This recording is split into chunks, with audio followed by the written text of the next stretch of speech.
नमस्कार दोस्तों, आप सभी का एक बार फिर से स्वागत है मेरे चैनल धार्मिक कहानियाँ में। आज सुनेंगे निर्जला एकादशी की व्रत कथा। एकादशी का व्रत हिंदुओं में सबसे अधिक महत्वपूर्ण माना जाता है। एक वर्ष में 24 एकादशी आती है, किंतु इन सब एकादशी में ज्येष्ठ शुक्ल पक्ष में आने वाली एकादशी सबसे बढ़कर फल देने वाली समझी जाती है, क्योंकि इस एक एकादशी का व्रत करने से पूरे साल की सभी एकादशियों का फल आपको प्राप्त होता है। इसे पांडव या भीमसेन एकादशी के नाम से भी जाना जाता है। तो चलिए सुनते हैं निर्जला एकादशी की व्रत कथा। एक बार पांडवों में सबसे शक्तिशाली भीमसेन ने व्यास जी से कहा, हे परम बुद्धिमान पितामह, मेरी बात सुनिए। राजा युधिष्ठिर, माता कुंती, द्रौपदी, अर्जुन, नकुल और सहदेव यह सभी एकादशी को कभी भोजन नहीं करते और मुझे भी हमेशा यही कहते हैं कि भीमसेन,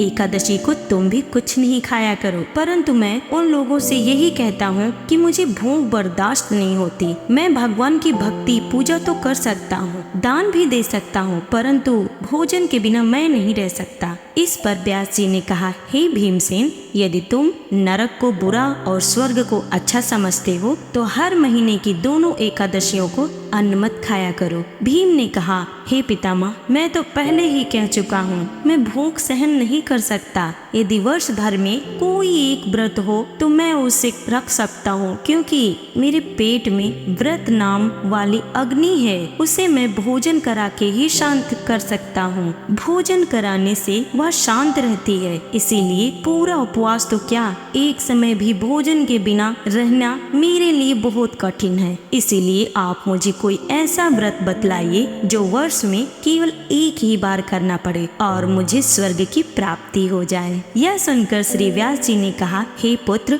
बड़े बड़े ऋषियों ने बहुत से शास्त्र आदि बनाए हैं, जिसे बिना धन के थोड़े परिश्रम से ही स्वर्ग की प्राप्ति हो सकती है। इसी प्रकार शास्त्रों में बताया गया है कि दोनों पक्षों की एकादशी का व्रत करने से मुक्ति मिल जाती है। श्री व्यास जी के वचन सुनकर भीमसेन नरक में जाने के नाम से भयभीत हो गए और कहने लगे, अब क्या करूं पितामह, माह में 2 व्रत मैं नहीं रख सकता, लेकिन पूरे वर्ष में एक व्रत करने का प्रयत्न मैं अवश्य कर सकता हूँ। इसीलिए पूरे वर्ष में कोई एक दिन व्रत करने से मेरी मुक्ति हो जाए, कोई ऐसा व्रत बतलाइए। यह सुनकर श्री व्यास जी कहने लगे कि वृषभ और मिथुन की संक्रांति के बीच ज्येष्ठ मास के शुक्ल पक्ष की जो एकादशी आती है उसका नाम निर्जला है। तुम उस एकादशी का व्रत करो। इस एकादशी के व्रत में जल वर्जित है। उस दिन जल पीना मदपान के जैसा हो जाता है। इस दिन भोजन भी नहीं करना चाहिए, क्योंकि भोजन करने से व्रत नष्ट हो जाता है। यदि निर्जला एकादशी के सूर्योदय से लेकर द्वादशी के सूर्योदय तक अगर कोई जल ग्रहण ना करे तो उसे सारी एकादशियों के व्रत का फल प्राप्त हो जाता है। द्वादशी को सूर्योदय से पहले उठकर स्नान आदि करके ब्राह्मणों को दान देना चाहिए। इसके बाद भूखे और सच्चे ब्राह्मण को भोजन कराकर स्वयं भोजन कर लेना चाहिए। इसका फल पूरे वर्ष की संपूर्ण एकादशी के बराबर होता है। व्यास जी कहने लगे, भीमसेन, मुझे स्वयं ये बात भगवान ने बताई है। इस एकादशी का पुण्य समस्त तीर्थों और दानों से अधिक है। केवल एक दिन मनुष्य को इस व्रत का उपवास रहने से उसे समस्त पापों से मुक्ति मिल जाती है। जो मनुष्य निर्जला एकादशी का व्रत करते हैं उनको समस्त पापों से मुक्ति मिल जाती है। उनके मृत्यु के समय यमदूत जाकर उन्हें नहीं डराते, उन्हें तो भगवान के पार्षद पुष्पक विमान में बिठाकर स्वर्ग ले जाते हैं। अतः संसार में सबसे श्रेष्ठ निर्जला एकादशी का व्रत है, इसीलिए पूरे यज्ञ के साथ इस व्रत को करना चाहिए। उस दिन ओम नमो भगवते वासुदेवाय नमः मंत्र का उच्चारण करना चाहिए और हो सके तो गोदान भी अवश्य करना चाहिए। इस प्रकार श्री व्यास जी की आज्ञा के अनुसार भीमसेन ने इस व्रत को किया। इसीलिए इस एकादशी को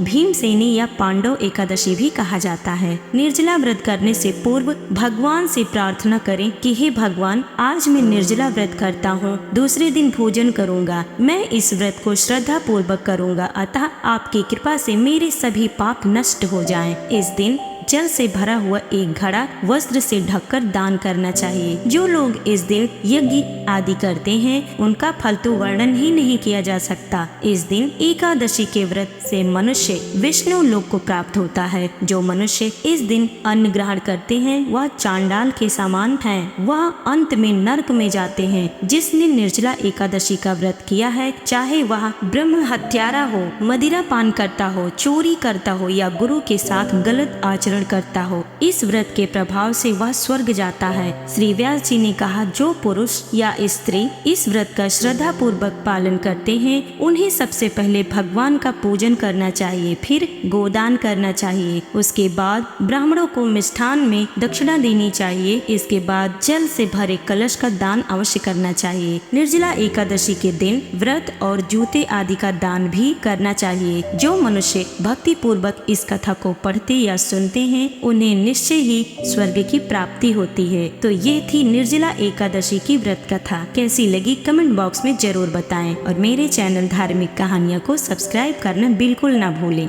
धन्यवाद दोस्तों।